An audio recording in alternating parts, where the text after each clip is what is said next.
Hello, hello, hello, hello, hello, hello. You are listening to Running the Voodoo Down on BAMM.FM.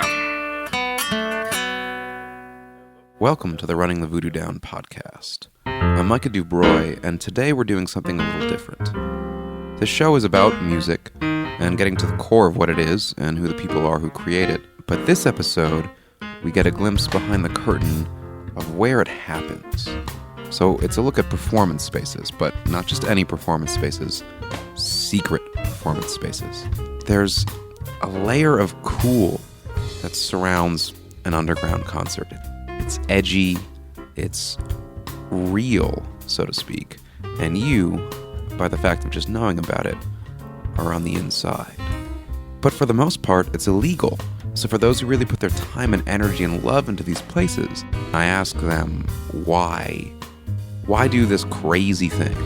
Why build this beautiful space that could come crashing down at any moment?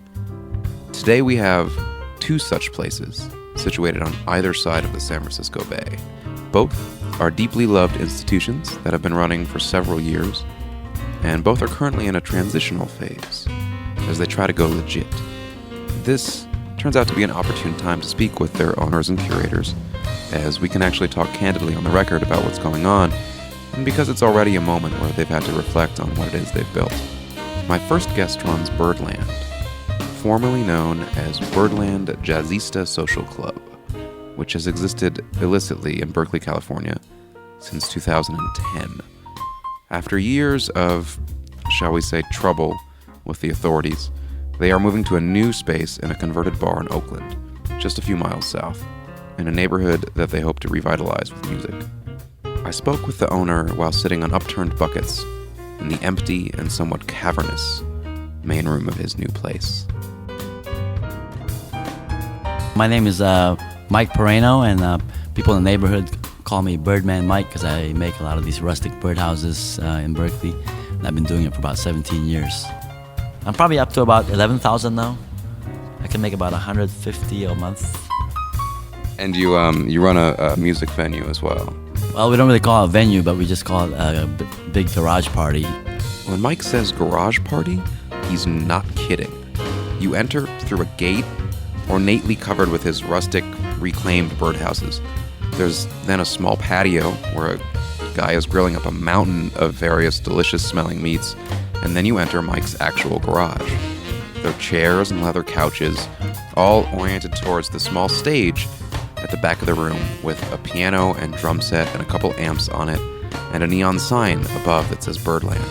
And the whole thing really adds up to the feeling of a jazz club. The vibes are through the roof, which in this case is directly above your head.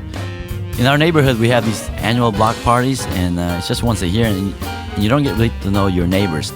And so we said, why don't we do an accelerated community building by just having barbecues every weekend? So we're just basically barbecues and just listening to KCSM 91.1, the jazz station, on speakers. And then one of my neighbors actually plays bass, and he said, hey, let me bring my trio in the garage. I said, are you sure, man? The garage is going to be full of smoke. And in fact, when they first played, it was so smoky in there, we couldn't even see the musicians. But they made like $210 in tips in the guitar case.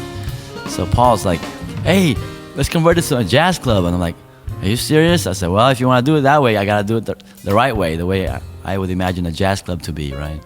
And so we just started doing jazz, and then I would look at the KCSM calendar, and I would just contact every musician that I liked their music, right? And then invite them to play, and then we had maybe a small guarantee for them, and then Berkeley High School got into it too, and then basically that's how we just kind of just started doing it. And then Friday nights, and then we started Saturday nights and Sunday. Then after a while, it was just we got a lot of media coverage, and that's when the city really closed us down, because we were too big.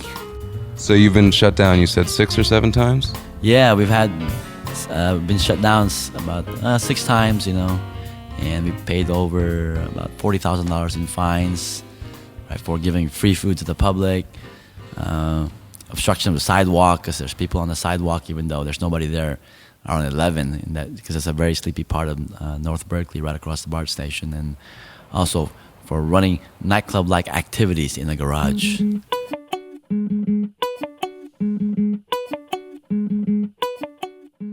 This sounds like a Prohibition-style crackdown.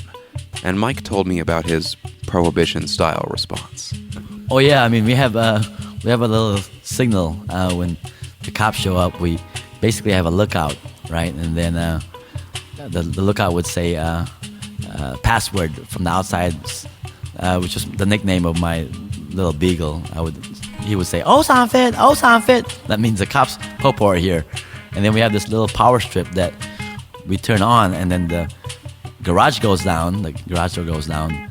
The house lights go on in the garage, so the bright lights and all the dim lights go off, but the house lights go on. And then a portable radio goes on in front of the fence. So when the cops approach, all they hear is KBLX or 102.9 R&B, right? Something, maybe a little R. Kelly or something, But everybody in the garage has to be totally quiet. And then the cop would go, "Mike, is there a party in there?" I said, "No, there's nothing. We're just having a barbecue." "Are you sure?" I said, "Can I go in there?" I said, "No, you can't go in there." I said, "Look me in the eye and say there's no party in there." I said, "Nope, there's no party in there." "Can I search?" And I'm like, "Oh, you need a search warrant." So there's no party in there. I said, "Nope, there isn't a party in there." I said, "Okay, I'll see you later," right? But he'll be hanging out, right? And of course, some of the old people who don't know the drill yet, or some of the new people, like, "What the heck is this?" I said, "Calm down. It's just a garage. Let's chill out for 10 minutes. We'll have music again." But they all freak out like they're gonna get arrested. It's like, I'm so used to dealing with them, right? It's kind of like they already know the drill, right? Did you know when you started it that this was going to be kind of an illegal, or there was going to be trouble with the city at all, or? No, I thought we were just having a neighborhood party, right? Because we just invited the neighbors, and we wanted to get to know a lot of the BART commuters. So we just invite them to come to the barbecue. And of course, like many Americans, people are very kind of guarded. So they think when you say, "Hey, come join us for our free community barbecue," they're like, "Oh, I don't know." They're very weary, like there's a hustle going on or something, right? Then they'll Google us and they'll say, "Oh, I was the one that was passing by, and you guys are really legit. Can I join the barbecue?" Because we're on Yelp, even though it's a garage party. We have Yelp reviews, and it's all 5 stars. But it's crazy, 'Cause it's like the new generation, right?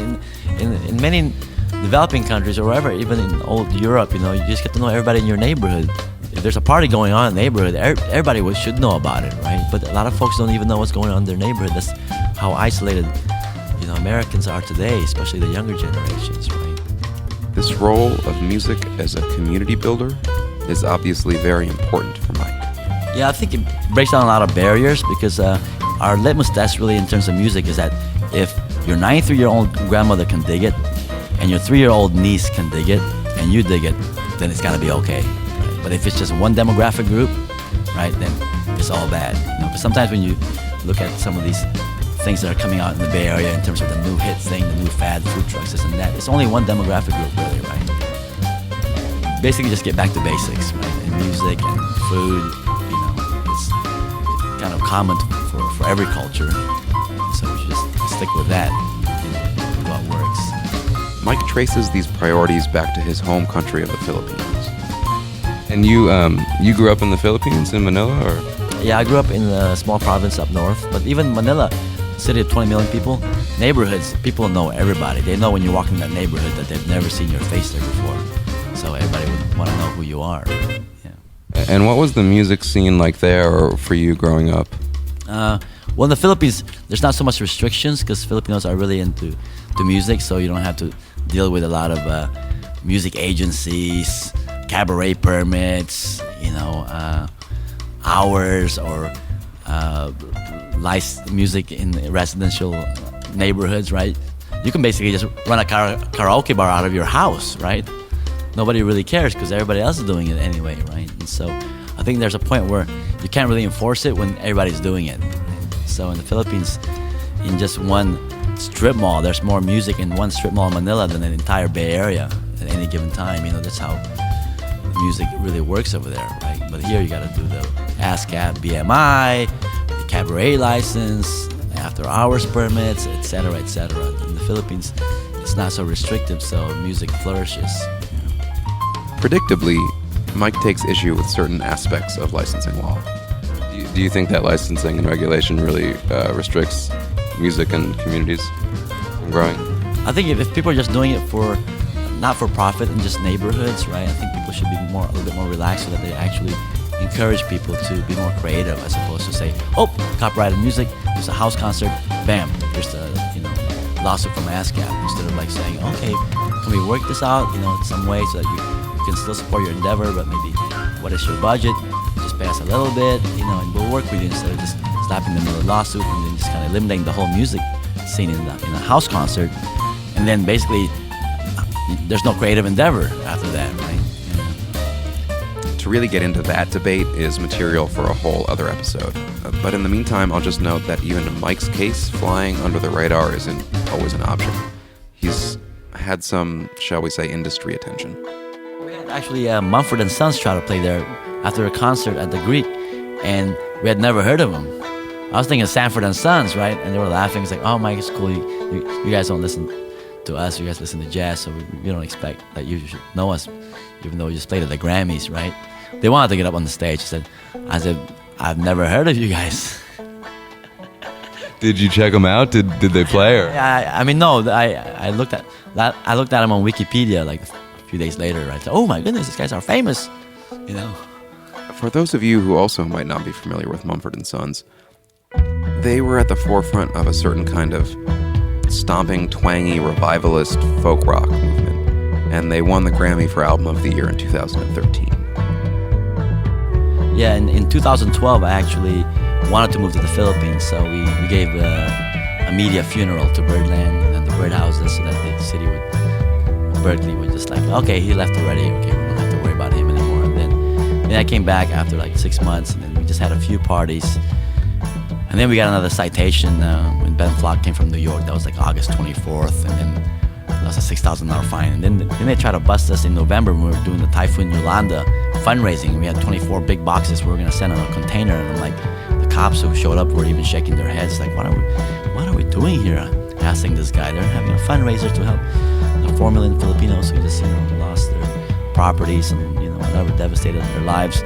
So they just kind of like went away shaking their heads, right? Like, why is the zoning so interested in, shutting down these collective gatherings, which are very harmless? And so then I came back, and then my friend said, oh, we should do more parties. But I said, no, we can't do it in Berkeley anymore. I don't want to get any more fines. And then we went to a place in Oakland to listen to some music, my friend and I, on his birthday. And there were only 23 people at this venue, right? And it was a sextet. So I'm going, this is crazy. We just paid $10, and this guy's going to get paid $230 for their band pay, right? Because they work on the door. And half of them were the family members. So I know these guys weren't getting paid, so I talked to the owner, and I said, maybe we can bring our jazzista party here, because we're kind of done with Berkeley, and maybe we could help you out. We have 9,300 members, and you could have a lot of people coming here, and you could keep all the money, right? And the musicians could make good money. So I emailed them twice, invited them to our parties, even called them, nothing. So 2 days later, I said, Tenere, fuck it, let's find our own space, right? Because we can't have musicians not getting paid like this, right? So I drove around, and then by Thursday, 3 days later, we kind of found this place, and it was kind of cool because it wasn't in the commercial district of Oakland, where it's just business oriented, right? So it's all about making money over there. And then we didn't go to Temescal because the rents were kind of high, and then this place was kind of empty, so it just kind of spoke to us, right? So I contacted the real estate listing agent, and then contacted the owner, and within like 3 or 4 days, he was ready for us to sign the lease, and we signed it on March 28th, and then pretty much we're just working on a 3-month preparation for the opening. But then we said, okay, we're gonna open Birdland, and then I started walking the neighborhood, and I'm like, why don't we just open an entire music district? Because if we have Birdland here at this current location, it's only us having fun, the rest of the neighborhood's not having a good time, right? So basically it's like bringing all our members, maybe a few neighborhood people enjoying Birdland, but why not share this gift to the entire neighborhood, right? Just gift the whole entire neighborhood. So it's like, okay, let's look at the existing spaces, right? So it's like, the barbershop, that could be good, right? 2 liquor stores, put soloists on both ends, right? And then the cafe, perfect, they already have a place. Let's put blues there because they can attract a big crowd. Produce store, they had all the colorful fruits. Let's put the Latin music there, the trios and the Cubans and the Brazilians. Watermelon, oh, perfect, music storytelling, right? So kind of things, we just asked people if they were interested, right? And after a while, we felt like we were like Jehovah Jazzistas witnesses, going to these places like, you guys want to party? They're like, Mike, how many weekends is this? Like, well, that's kind of like every weekend forever. But we really want to make sure our neighborhood is known for its compassion, right, and generosity, and very peaceful, right? So those are like 3 cornerstones that we want to promote. At the Old Birdland, we allow homeless people who just came off the street to come in for free. People just got out of prison, right? They're allowed to come in. We've had norteños, toreños party there, and they no trouble. They kill each other the next day, but not at Birdland. That's not nothing. As you could guess, Mike is trying to instill this sense of peaceful community in his new establishment, which he plans to open this summer, 2014. He found an empty bar in a weary but rebounding neighborhood in Oakland and is converting it to a space he hopes will expand on the previous iteration of Birdland. He really is booking performers for the corner stores, cafes, barbershops, and auto shops in the neighborhood. And this is one man's vision of revitalization, and it's inspiring to see in person. If you are in or near the Bay Area, I highly recommend checking it out. We're going to take a short moment to hear from the very generous sponsors that support the making of this podcast. And when we come back, we'll travel west across the Bay Bridge to a true underground speakeasy in the heart of San Francisco. You liking running the Voodoo down? Yeah, me too. We got many other podcasts too that you can check out at BAMM.TV. And probably the best place to go right now is Facebook. So everyone knows how to get to Facebook. And then you just type in BAMM.TV and you'll see our page and you'll get all the updates from all of our shows and check out all the videos and concert updates. Pretty dang good resource. All right, that's enough of me. Let's get back to the show. Welcome back. I'm Micah Dubroy, and this is still Running the Voodoo Down. On today's episode, we're looking at underground venues. And in our second story, we mean that literally. This is Viracocha, one of San Francisco's hidden gems. It's been operating for 4 years and is much beloved by the musical community, both artists and audience members alike. It's a beautiful space. The street level is public, a store, and the basement is a secret performance venue. Or at least it has been secret until recently. I'll let the man in charge introduce himself. My name is Jonathan Siegel. I am currently the owner and curator of the space called Viracocha.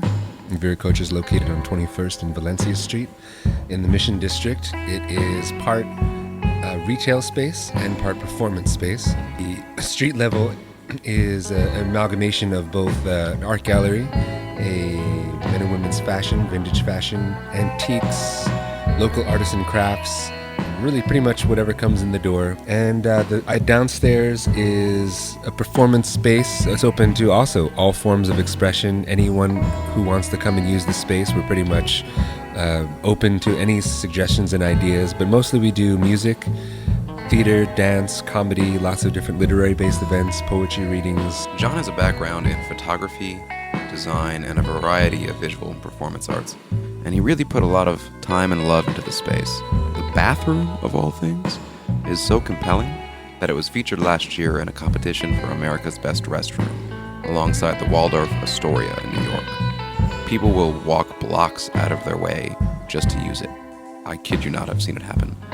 But the unique character of the space is immediately apparent when you walk into the store, and no less so when you enter the venue. We'd always kind of talked about maybe putting one of those secret doors in, speakeasy door, the slide thing, all that stuff. And it just was very low on our, 1,400 priorities list. And at one point, we got word from one of the local cafes nearby that a police officer was sniffing around, asking questions about an underground nightclub. And so I was like, all right, at that point, I was like, it's time to do some sort of little proactive nature of hiding the downstairs. And one day when I just felt like it and the time was there, I just built this sort of door upon a door. And so when it's closed, it looks like one solid wall that's there, probably about 14 feet tall by 6 feet wide. And then I covered that with a skin of of redwood bark. So the bark is kind of overlapping on itself, so it creates texture. And when it's all pushed together and the door is closed, nobody thinks that there's a door there. And it also adds the fact that when it's closed, you almost hear nothing. There is no sound that's coming from the basement. So even if someone were to walk into the space, they'd be like, it's like there's like ambient music playing, and then they're like, I thought there was a venue here. And then we open up the door, and then they hear music and people, and they're like, wow, I had no idea.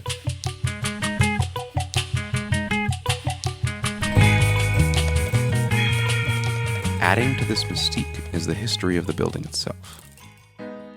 So this building has had a very long line of different companies and businesses that have been inside the space. It originally started as a pharmacy called Boyson's Pharmacy, and it was that for like 50, 60, maybe even 70 years. At one point, it was a hippie commune in the 60s. It was a makeshift consulate for the Sandinistas back in the 70s. In the late 70s, it was an African apparel clothing shop. Then it became a underground punk rock venue in the early 80s. And then in the sort of mid 80s, it became a place called Botanica Yoruba. And Botanica Yoruba was here for close to 22 years. And what they did was they sold, from what I was told, candles. People would bring in personal effects of loved ones that had passed.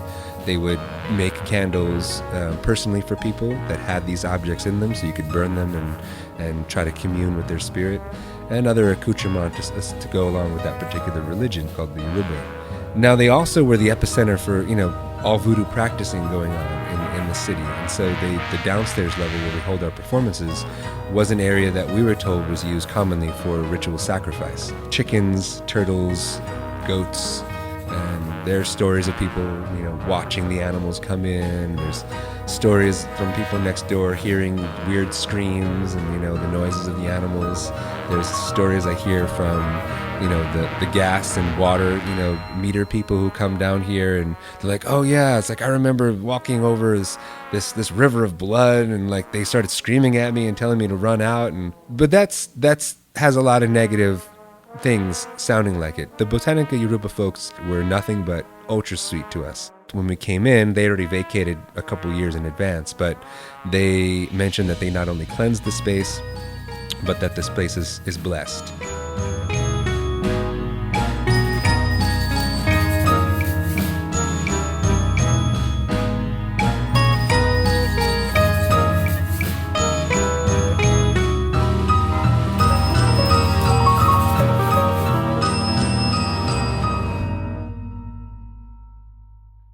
Now, blessed or not, you can imagine that running an underground venue hiding in plain sight can be a challenging experience. I asked John about that. Of course, it was extremely nerve-wracking. It's not something I really set out to do. It was not also the level of what I set out to do. I thought, have a couple people perform here and there, and if someone wants to do music here and there, that'd be cool. And it just started to snowball because there were so many displaced artists from having places to perform, especially things that were in that sort of intermediary realm. I felt like you had the small coffee shops, you had the small little spots where you could perform and test some stuff out, open mics, and then you had these really large venues like Slim's and the Independent and various different spots, and that intermediary realm where someone was just moving up from the coffee house but doesn't have a audience yet or a base.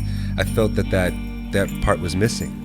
And it seemed that there was a really big gap, and people from all over were like, I love this space, I want to perform in it, and we were turning people away nonstop. It just became larger than I thought, and so the stress became compounded, and dealing with I have very strict guidelines of how I wanted people to be treated because we're all artists. So there was a element with booking and hiring more people, and the fact that it's illegal was always kind of like, well, it could be shut down any moment. Investing in it isn't the most smart thing to do, putting more money into it, but it seems like it's a needed space, so let's give it a shot and keep adding things slowly, but we'll see how it goes. And many sleepless nights, and of course the idea of that there are people who don't know how to be quiet about things that are illegal, and they're kind of accidentally telling too many people, like, oh yeah, I heard about this, and oh yeah, my entire school knows about you guys, and this college is getting posters up. I'm like, oh no. And too many times where we felt like we should cancel the show because somebody leaked it to the newspaper or leaked it to some sort of larger mass media. And, it's a headache, but I think every business has those things. It's forced us to go from having a half-page document for people to learn about us and say, hey, just kind of be quiet, to having a full page, then a 2-page policy agreement, then a 3-page policy agreement, then a 4-page one that needs to be initialed and then signed by everybody who's performing and then sent to us in advance before we actually make the booking, because it was just everybody messed up all the time.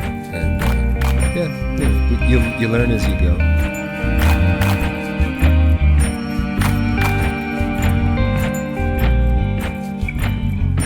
Do you feel like you've achieved what you wanted to achieve with the space? As far as we certainly exceeded all the things that I wanted to achieve. In so many ways, we just went above and beyond.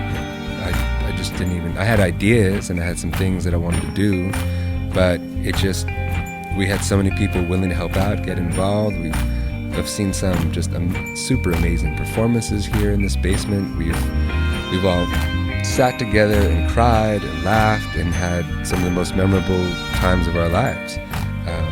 And we've also just built great friendships. And really for me, it was about the people, about getting people together, about getting people together in a room or an environment or a space that feels comfortable and safe.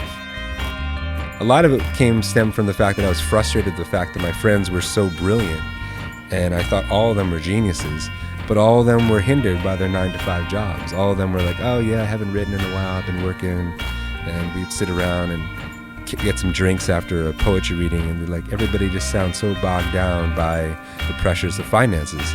And I felt like we got to build a space where we can all collectively grow together instead of doing this in a factional manner and getting nowhere. So just that element alone, getting people together, galvanizing them into one particular direction, and giving people a platform to jump off and jump free and not be a part of the space, but to go off and skyrocket in their own way.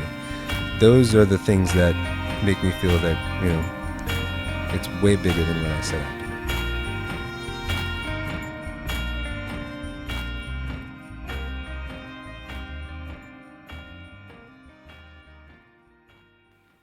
But times change, and Viracocha is changing too.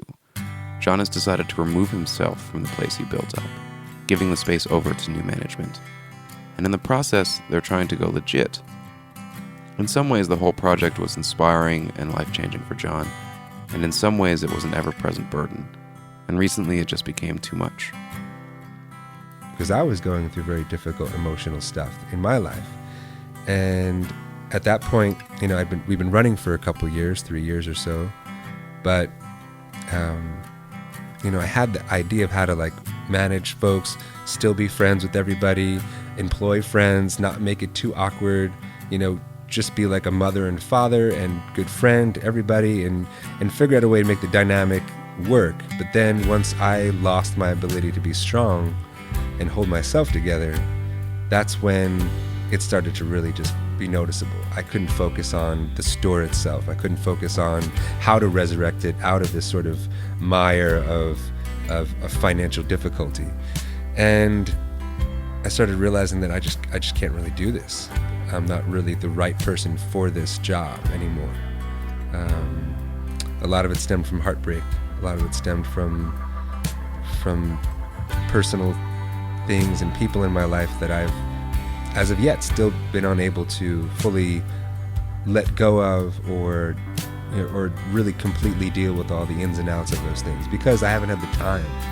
We've been so busy trying to save this space that it's the reason why I'm leaving is so I can deal, so I can unravel, so I can fall apart, so I can rebuild myself, so I can expunge this intense waterfall of emotions that's running up and down my chest. Are you looking forward to leaving? Desperately. In order to legalize, Viracocha has to undergo building inspections, fire inspections. They have to make sure there are fire exits, that everything is up to health code, that the space is ADA compliant. That's the Americans with Disabilities Act. And compliance essentially involves installing an elevator, which can be extremely costly.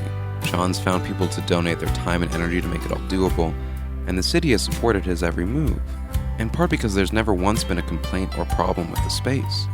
The officer who inspected the venue for San Francisco read a poem in support of Viracocha at the public hearing with the city's Entertainment Commission in May. This does not mean that all of the necessary physical changes are possible, but the outlook seems positive and John is determined. Now, the element of enacting this particular road to legalize the space is so that I can walk away and that this space can flourish. But there's really no way to get anybody to come on board to a business when half of it's illegal and the other half is really not a business. It's just sort of an experiment with aesthetics that's attractive to lots of people from different walks of life. Sometimes people buy it, sometimes people don't, but it's not a constant money generator. It has its spurts, but it's not a really well-designed plan to make capital. But it never was, and the fact that it has to be in order for it to sustain itself means I'm not the right person, and I don't want to be that person. And hopefully, if the space flourishes, hopefully the community will as well, and it'll stay here for a while, you know. Be an anchor for as long as it can for people who don't feel like they have a home.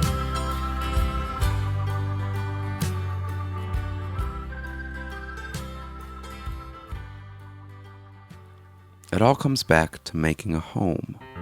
For Mike Pereno of Birdland, this means making many little homes. I asked how he got into that whole business in the first place. Well, that was a recycling project when I took down my fence in 1997. So I had 3 dogs at that time, and I made dog houses, but then they were kind of big and they were filling up my backyard, so I decided to make something smaller. And my neighbors wanted to buy them because I just had them on the street median.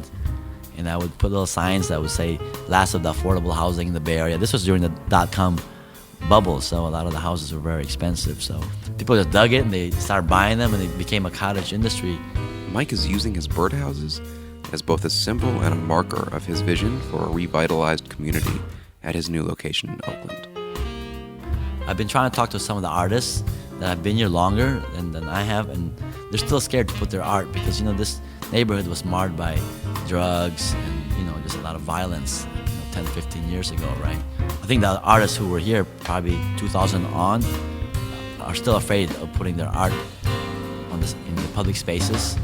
So I'm just kind of trying to put my birdhouses up to kind of encourage them that, hey man, this block's been liberated. I think that's what links these places to the music that happens inside them. The impulse to connect, to create, to liberate. It's what makes these moments special when we find the right music in the right room with the right people. Sometimes the story of a space is as important as the stories it holds within. I want to thank my guests, Mike Pereno and Jonathan Siegel. Both Viracocha and Birdland are currently undergoing radical changes to become legal and sustainable. And in both cases, they've taken this experience as an opportunity to expand their community rather than alter it. Both plan on opening to the public in July. You can find Birdland Jazzista Social Club at 4318 Martin Luther King Jr. Way at 43rd in Oakland, California, and online at birdlandjazz.org. You can find Viracocha at 998 Valencia Street and 21st in San Francisco, and online at viracochasf.com. For those wondering, that's viracochasf.com. If you love seeing live music, I recommend both places very highly. Please let us know how you liked today's show. Leave a comment, whether you're listening on SoundCloud or iTunes, or head over to our blog at rtvd.bamm.tv. We'd love to hear your thoughts. The music for today's program was provided by The Tectonics, Andrew Lawbacker, Kelly McFarlane, Benjamin Andrews, and Sioux City Kid, who also did our theme music. I'm Micah DuBroy, and this has been Running the Voodoo Down on BAMM FM.